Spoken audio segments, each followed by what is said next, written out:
Le Zoom Éco à présent avec vous, Emmanuel Dutheil. Ce matin, on s'intéresse à ce projet de ligne à grande vitesse entre Lyon et Turin. L'Italie veut y aller ? Oui, cette liaison ferroviaire est devenue en Italie un vrai sujet de friction politique au sein de la majorité. Pour faire simple, la Ligue est pour et le mouvement 5 étoiles est contre. Le mouvement 5 étoiles qui estime que ce projet, qui doit être financé par la France, l'Italie et l'Union européenne, est un gaspillage d'argent public. Mais la Ligue, plus puissante, a réussi à faire passer 2 motions au Sénat italien. C'était en fin de semaine dernière, ce qui devrait accélérer la chute par ailleurs du gouvernement. On en parlait là aussi vendredi et ouvrir la voie à de nouvelles élections. Mais vu que ça devrait renforcer tout ça la Ligue, ça va renforcer ce projet du Lyon-Turin. Emmanuel, ce projet, il doit servir à quoi ? Eh bien, l'idée de ce projet, qui date d'environ 30 ans, c'est de désengorger la vallée du Rhône. Le but est de transférer au train une grande partie du transport aujourd'hui réalisé en camion.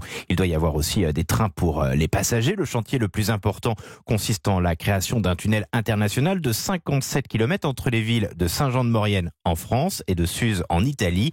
Le train devrait y rouler à 220 km par heure. Rien que la construction de ce tunnel est estimée à un petit peu moins de 10 milliards d'euros, quand l'ensemble du projet, lui, est chiffré à environ 30 milliards. La construction devrait prendre approximativement 10 ans et la mise en service de la liaison Lyon-Turin, si le projet bien évidemment va au bout, pourrait donc intervenir à l'horizon 2030. Les travaux ont déjà commencé. Concrètement, on est déjà en train aujourd'hui même de creuser. Des centaines de millions d'euros ont déjà été engloutis, même si les opposants sont très nombreux. Et qu'est-ce qu'on en dit côté français ? Alors, après plusieurs mois de tergiversation, la France soutient officiellement ce Lyon-Turin, même si à la SNCF, certains se montrent dubitatifs. Dans l'entourage du patron de la compagnie, on estime que ça va être compliqué de rentabiliser une telle ligne. Pourquoi ? Eh bien, notamment parce que ce projet est extrêmement coûteux. Donc, du côté de la SNCF, on le dit, sans détour, chaque nouvelle ligne casse aujourd'hui un petit peu plus le modèle du TGV. Ils doutent en plus des prévisions de trafic. La grande vitesse devrait être réservée, selon eux, aux lignes rentables. Et puis sur de telles distances, il y a déjà aujourd'hui pas mal de concurrence avec les avions notamment les compagnies low cost.